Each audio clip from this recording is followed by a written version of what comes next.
Hello everyone, welcome to Sharmit.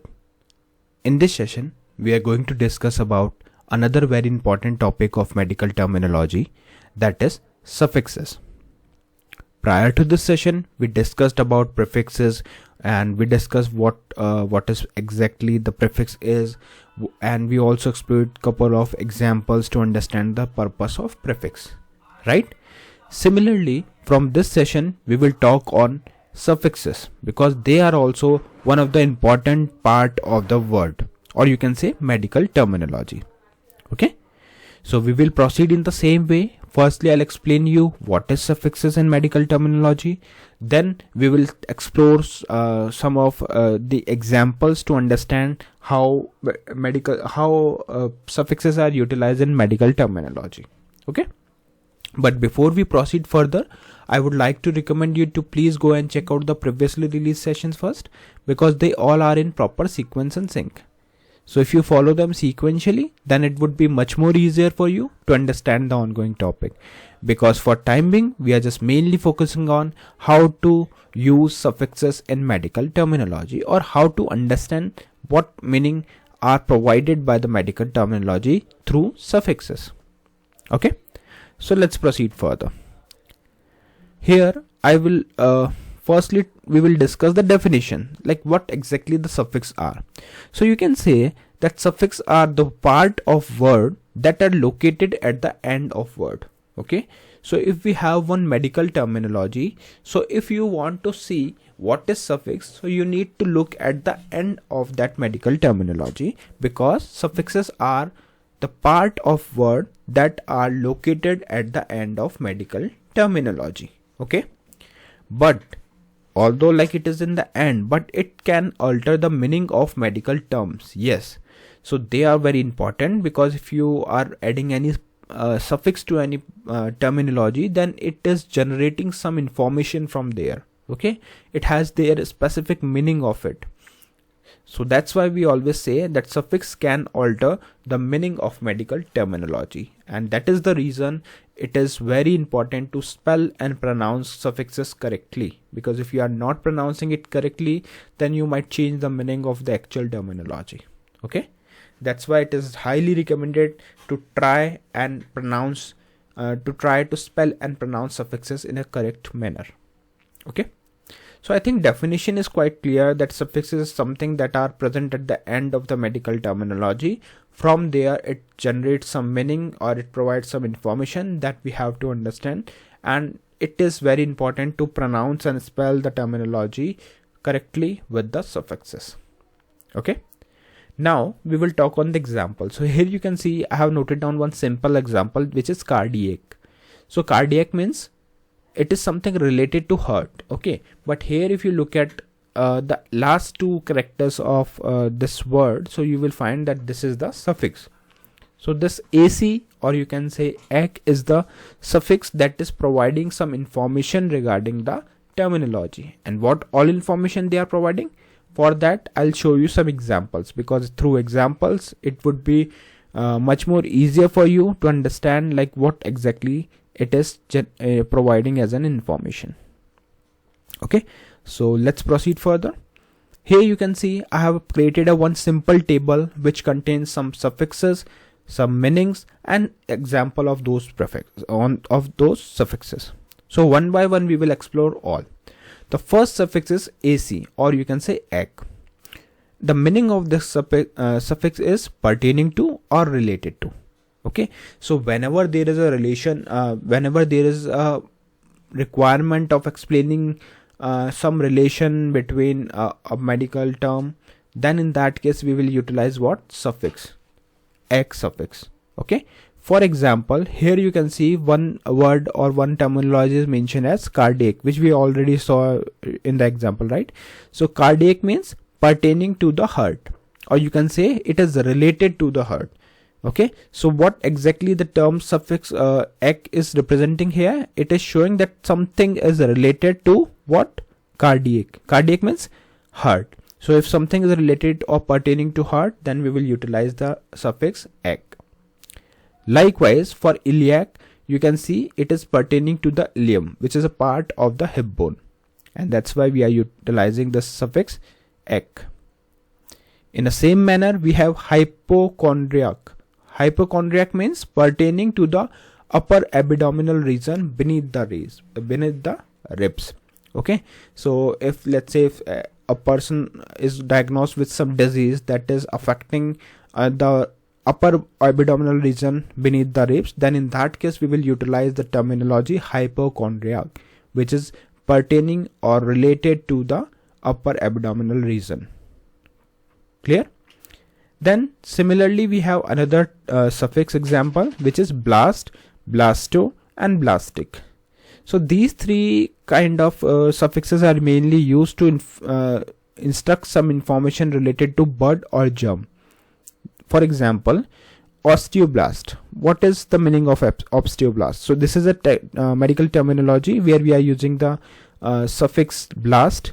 So, and if you go through the definition, you will find that it is an immature bone cell which is like a bud. Okay, that matures to form the bone. So here we are talking about the bud-like structure. That's why we are using this suffix, that is osteoblast. Fine. The next thing is myeloblastic. What it means? It means pertaining to the myeloblast, immature cell that develop into granulocyte, a type of white blood cell. Here don't get confused, like we are using pertaining, so it is not related to the act. Okay, because this is we are using just a normal English word, right?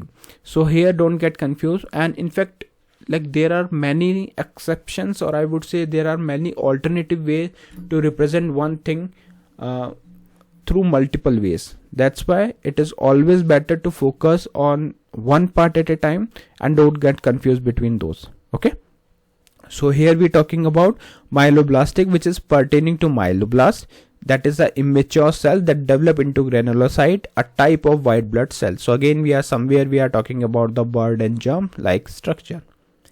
Likewise we have chondroblastic, which is relating to the formation of cartilage. So if a bud or germ is related to formation of cartilage, then in that case we will use the terminology chondroblastic, which contains the suffix blastic. Clear? In the same way, we have three more suffixes for the day. One is cyte and cytic. Cyte and cytic. So I'm sure like you might have heard about this terminology because this is something that is most commonly used suffix, which is cyte or cytic, which means cell. So if whenever there is a discussion regarding the cell, so we will use this terminology, that is cyte or cytic. Let's see the example. The example is leukocyte. Leukocyte means white blood cell. Okay, so here we are talking about the white blood cell. That's why we are using the terminology leukocyte. Similarly, we have thrombocyte. Thrombocyte means platelet or a clotting cell. So again, we are talking about cell. That's why we are using the thrombocyte. But it doesn't mean that every time whenever we are talking about cell, we will use this thing. Maybe there are some alternative ways, so that we will explore throughout the session, and we'll find out all possible ways. Okay, but here we are talking about thrombocyte, where cyte is a suffix and it is denoting the information related to cell. Likewise, we have two more examples, macrocytic or microcytic. So if we are talking about macrocytic, it means it is pertaining or related to the large red blood cells. In the same way, if we are talking about the microcytic, then it is related to small red blood cells. Okay. Then we have last suffix, that is dynia. Dynia means pain or swelling. So if a person is suffering from a pain, then mostly we use this terminology suffix to denote the pain. For example, cephalodynia. Cephalodynia means pain in the head, or you can say headache. Likewise, we have myodynia, that denotes muscle pain. So if any person or any patient is suffering from muscles pain, then we will use the terminology myodynia, that shows the pain through suffix dynia. Clear? So this is how we will identify the suffixes present in the medical terminology. Likewise, we have few more suffixes like il, which is pertaining to. So for example, esophageal. Esophageal means pertaining to the esophagus. So if something is related, as I mentioned, there are alternatives as well. So if we are talking about esophageal, it is pertaining to the esophagus.